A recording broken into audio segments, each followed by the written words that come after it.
Les gars, c'est pas possible. Ansu Fati s'est blessé. Attendez, bougez pas, je vous explique. Officiel, Ansu Fati est blessé à la cuisse et sera absent les 4 prochaines semaines. Un cauchemar sans fin pour lui. La vraie question, les gars, c'est on joue quand avec Ansu Fati? On va jouer quand avec lui, les gars? Il est blessé jusqu'à décembre. On l'a vu titulaire une fois. Qu'est-ce que ça me fait de la peine? Parce qu'il essaye. Et la pression pour lui doit être énorme parce qu'il sait qu'il n'a pas une place indiscutable. Et en plus de ne pas avoir une place indiscutable, bah il est tout le temps blessé.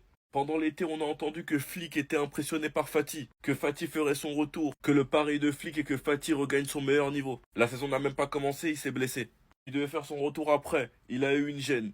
Avant la trêve, on l'a fait jouer. Et là, on apprend qu'il s'est blessé à l'entraînement et qu'il est absent pendant 3 semaines. 3. Connaissant le joueur, faudra faire attention à ce qu'il n'y ait pas une rechute derrière. Les gars, c'est quand qu'on va le retrouver? Parce qu'Ansu Fati traverse, ça doit être tellement compliqué. Sachant qu'avec tout ça, moi j'ai peur que le Barça s'impatiente et finisse par le vendre. Enfin bref, donc vous les gars, vous en pensez quoi? Ramenez-vous sur Snap Instant, on s'ennuie. Tous les mois, je vais faire une vidéo dessus, mais il a fait comment? C'est pas possible, les gars, il a fait comment? Tu vois, dans la vie, souvent, on dit, il faut jamais dire jamais. Moi, je suis prêt à dire jamais de la vie, un footballeur va faire ça. Mais c'est impossible. Ramène qui tu veux. Haaland, Mbappé, Vinicius, Marmouche, Gyökeres, ramène qui tu veux. Même dans 30 ans, personne pourra faire ça, les gars. 69 matchs, 91 buts. Je vais faire une vidéo dessus tous les mois. Je ne m'en rends pas compte. 24 passes D. Et des fois, je vous jure, je me dis, t'as vu les mecs de 30 ans à l'époque, en 2012, ceux qui avaient 20 ans, 30 ans, comment ils en parlent jamais? Mais wesh, mais il était devant vos yeux à faire ça, et vous, normal, c'est rien, normal. Voilà, les gars, le pire dans ça, c'est que 91 buts, alors que c'est même pas un buteur, et que cette saison, il jouait même pas buteur. Il était partout, fourré au moulin, 24 passes.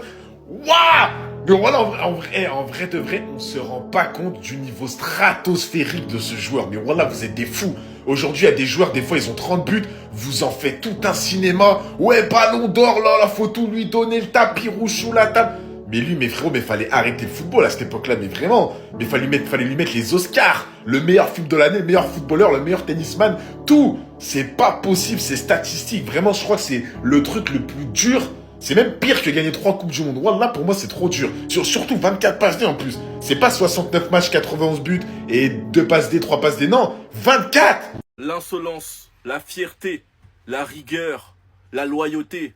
Jules Koundé, sapologue béninois, les gars, il nous avait dit. Il nous avait dit quoi lors du dernier rassemblement, les gars, écoutez juste. Le prochain rassemblement, c'est promis, on arrivera tous avec le survêtement, les crampons aux pieds sans oublier la parka il pleut, monsieur Larquet. Jules Koundé, bien évidemment, il allait te sortir la veste. La veste rétro, les gars, et pour lui faire honneur, moi aussi je suis allé sortir le petit maillot du Z, Zinedine Zidane. Maillot rétro, les gars. Je sais pas comment il fait, peu importe ce qu'il met, il est trop frais.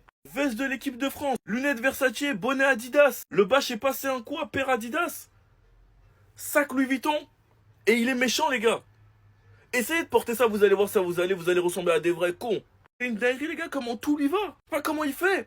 Avec l'absence des capitaines, j'espère que ça lui reviendra de doigt. Parce que le véritable capitaine de l'équipe de France, c'est Jules Koundé, le meilleur latéral droit au monde. Qui n'a jamais pris peur, qui a toujours pris la parole sur les réseaux quand il fallait parler. Jules Koundé, le véritable capitaine de l'équipe de France, le sapologue béninois. Sinon, vous les gars, vous en pensez quoi? Ramenez-vous sur Snap Instant, on s'ennuie. Foutez-nous la paix! Foutez-nous la paix! On a déjà trop de problèmes comme ça. Pau Cubarsí est finalement appelé par la sélection espagnole. Attendez, faut que je me calme là. Je sais que c'est une bonne chose d'être appelé en sélection, c'est que t'es bon. C'est que t'es bon si t'es appelé en sélection. Maintenant, on fait face à un problème. Le sélectionneur espagnol sélectionne toujours les joueurs barcelonais. Vous allez me dire, mais c'est bien, pourquoi tu te plains? Il casse nos joueurs, voilà. Il croit que nos joueurs c'est des jouets, il les casse. Comme le voisin dans Toy Story 1, il casse les jouets. Là, Cubarsí n'était pas appelé. Le Barça avait Cubarsí et Inigo Martinez, espagnol, les deux n'étaient pas sélectionnés. Et on se retrouve avec une blessure en sélection et De La Fuente qui finit, comme par hasard, par rappeler un joueur barcelonais.